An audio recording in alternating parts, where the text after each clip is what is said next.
নমস্কার বন্ধুরা। আচ্ছা, ২৮শে জুলাই ২০২৫-এ কোটাক মাহিন্দ্রা ব্যাংকের শেয়ারে যে প্রায় ৭% একটা বড় পতন হলো, খেয়াল করেছেন? দেশের অন্যতম সেরা একটা ব্যাংকের জন্য এটা কিন্তু বেশ আলোড়ন ফেলে দেওয়ার মতোই ঘটনা। আমি আপনার ফিন্যান্স দোস্ত, আর আপনারা শুনছেন উই লার্ন ইনভেস্টিং। আজকের এই আলোচনায় আমরা একটু গভীরে যাব, কেন এই পতনটা ঘটল আর এর থেকে লগ্নিকারীদের জন্য এর অর্থটা কি সেটা বোঝার চেষ্টা করব, একদম সহজ করে। এটাই তো উই লার্ন ইনভেস্টিং এর চেষ্টা, তাই না? বাজারের এই জটিল বিষয়গুলোকে সবার জন্য সহজবোধ্য করে তোলা। তো যেটা বলছিলাম, ২৮শে জুলাই ২০২৫ কোটাক ব্যাংকের শেয়ার দিনের মধ্যে প্রায় ৭% পড়ে গেল। এক বছরে এটা তাদের সবথেকে খারাপ পারফরমেন্স। কারণটা হলো, সপ্তাহান্তে ওদের যে ফার্স্ট কোয়ার্টারের Q1 FY26 এর রেজাল্ট বেরোলো, সেটা বাজারকে বেশ হতাশ করেছে। সেদিন সকাল 10টার মধ্যেই তো শুনলাম NSE-তে প্রায় ৫.৮ মিলিয়ন শেয়ার ট্রেড হয়ে গেছিল। ব্যাপারটা বেশ সিরিয়াস। একদম। এই ফলাফলের পেছনে যদি দেখি, তাহলে মূলত তিনটে কারণ চোখে পড়ছে। প্রথমত, নেট ইন্টারেস্ট মার্জিন বা NIM সেটা কমে যাওয়া। ব্যাংকের NIM প্রায় ৩২ থেকে ৩৭ বেসিস পয়েন্ট কমে গেছে। ৩২-৩৭ বেসিস পয়েন্ট 0.03 টু 0.037 পয়েন্ট, তাই তো? হ্যাঁ, একদম। এখন দাঁড়িয়েছে ৪.৬৫%। এর মূল কারণ হলো RBI এর রেপো রেট কমানো। কোটাকের অ্যাসেট বুকের একটা বড় অংশ, প্রায় ৬০%-রও বেশি, রেপো লিঙ্কড। তো রেট কমার সাথে সাথে ঋণের সুদের হারটা খুব তাড়াতাড়ি কমে গেছে। ও আচ্ছা। কিন্তু অন্যদিকে আমানতের খরচটা সেটা অতটা দ্রুত কমেনি আর কি। ফলে লাভের যে মার্জিন, তাতে বেশ চাপ পড়েছে। বুঝতে পারছি। আচ্ছা, আর দ্বিতীয় কারণটা? সেটা তো শুনছি আরও চিন্তার, ঋণের গুণমান বা অ্যাসেট কোয়ালিটি। ঠিক বলেছেন। অ্যাসেট কোয়ালিটি খারাপ হওয়াটা দ্বিতীয় বড় কারণ। ব্যাংকের gross non performing asset GNPA, সোজা কথায় খেলাপি ঋণ, সেটা বেড়ে ১.৪৮% হয়েছে। বিশেষ করে সমস্যাটা দেখা দিয়েছে মাইক্রোফিন্যান্স বা MFI আর রিটেল কমার্শিয়াল ভেহিকেল, ছোট বাণিজ্যিক গাড়ির লোনে। ও, নতুন যে খেলাপি ঋণগুলো এসেছে, তার প্রায় ৩৫% নাকি এই সিভি সেক্টর থেকেই। বলেন কি?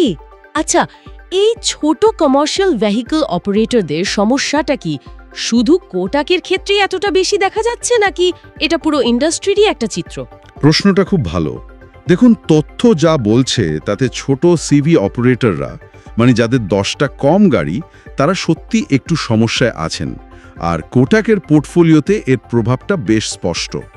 তবে হ্যাঁ, এটা বৃহত্তর অর্থনৈতিক অবস্থার দিকেও একটু ইঙ্গিত করে বইকি। আর এই খারাপ ঋণের সরাসরি প্রভাব পড়েছে ৩ নম্বর কারণে, প্রভিশনিংয়ে। খারাপ ঋণের আশঙ্কায় ব্যাংকে আগের বছরের তুলনায় প্রায় ১০৯% বেশি টাকা আলাদা করে সরিয়ে রাখতে হয়েছে। অঙ্কটা প্রায় ১,২০৮ কোটি টাকা। ১০৯%? বিশাল বৃদ্ধি তো। বিশাল।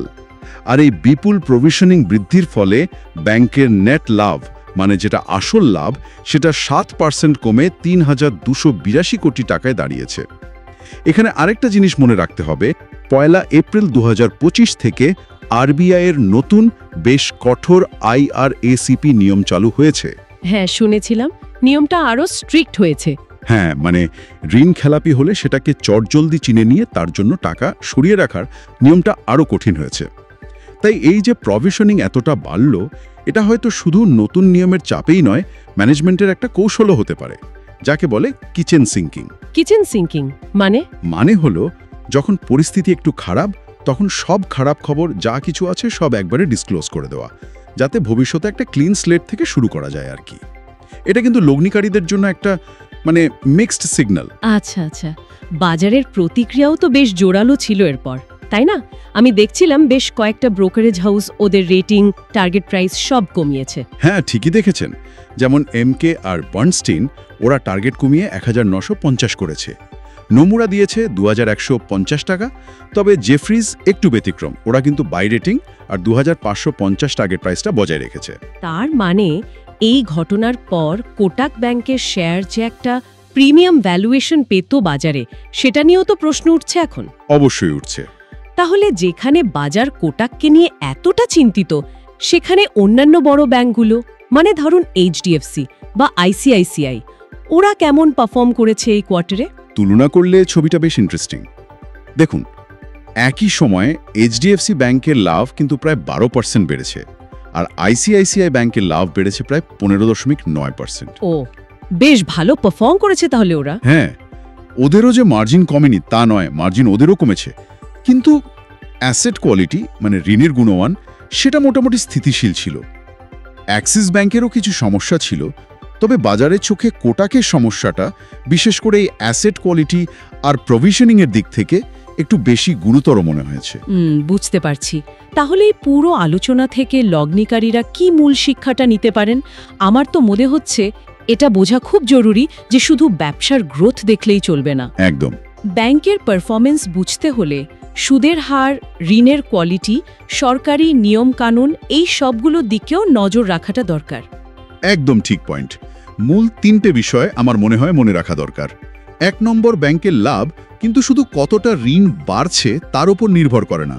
সুদের হার মানে এনআইএম আর সেই ঋণের গুণমান মানে জিএনপিএ, এই দুটো ফ্যাক্টর মারাত্মক জরুরি। ঠিক। 2, একটা নির্দিষ্ট সেক্টরের সমস্যা, যেমন আমরা এখানে দেখলাম রিটেল কমার্শিয়াল ভেহিকল সেক্টরের চাপ, সেটা কিন্তু একটা বড় ব্যাংকের সার্বিক পারফরমেন্সেও বেশ গভীর প্রভাব ফেলতে পারে। হ্যাঁ, এটা একটা বড় লার্নিং। আর 3 নম্বর হলো রেগুলেটরি বা সরকারি নিয়মের পরিবর্তন, যেমন এই নতুন আইআরএসসিপি নিয়ম, সেটা ব্যাংকের লাভ বা প্রভিশনিংয়ের ওপর সরাসরি প্রভাব ফেলে। এগুলো খেয়াল রাখতেই হবে। শেষ করার আগে একটা প্রশ্ন মাথায় আসছে। এই যে কোটাক ব্যাংকের পরিস্থিতিটা আমরা দেখলাম, বিশেষ করে নতুন আরবিআই নিয়মের অধীনে এই বিপুল প্রভিশনিং, এটা কি ভারতের অন্যান্য ব্যাংকগুলোর জন্য একটা আগাম সতর্কবার্তা হতে পারে? তাদেরও কি একই রকম চ্যালেঞ্জের মুখে পড়তে হতে পারে সামনে? এটা অবশ্যই একটা ভাবনার বিষয়। খুব গুরুত্বপূর্ণ একটা পয়েন্ট তুলেছেন। কোটাকের এই ঘটনাটা নিঃসন্দেহে অন্যান্য ব্যাংক এবং রেগুলেটর আরবিআই এর জন্য গভীর পর্যবেক্ষণের বিষয়। নতুন নিয়ম কতটা কঠোরভাবে প্রয়োগ করা হবে আর তার প্রভাব অন্যান্য ব্যাংকগুলোর ওপর ঠিক কেমন পড়বে, সেটা হয়তো আগামী কয়েকটা কোয়ার্টারে আরও স্পষ্ট হবে। তবে এটা ঠিক যে ব্যাংকগুলোর রিস্ক ম্যানেজমেন্টের ওপর চাপ বাড়বে, আর লগ্নিকারীদেরও কিন্তু আরও বেশি সতর্ক থাকতে হবে। সবসময় তথ্য জেনে, পরিস্থিতি বুঝে বিনিয়োগের সিদ্ধান্ত নেওয়াটাই বুদ্ধিমানের কাজ, আর এখানেই উই লার্ন ইনভেস্টিং সাহায্য করতে পারে। একদম। সবসময় তথ্য জেনে বুঝে সিদ্ধান্ত নেওয়া, এটাই উই লার্ন ইনভেস্টিংয়ের মূল দর্শন। আজকের আলোচনা আপনাদের কেমন লাগলো অবশ্যই কমেন্টে জানান। ভালো লাগলে লাইক আর সাবস্ক্রাইব করতে ভুলবেন না। উই লার্ন ইনভেস্টিংয়ের পক্ষ থেকে আজকের মতো বিদায় নিচ্ছি। নমস্কার।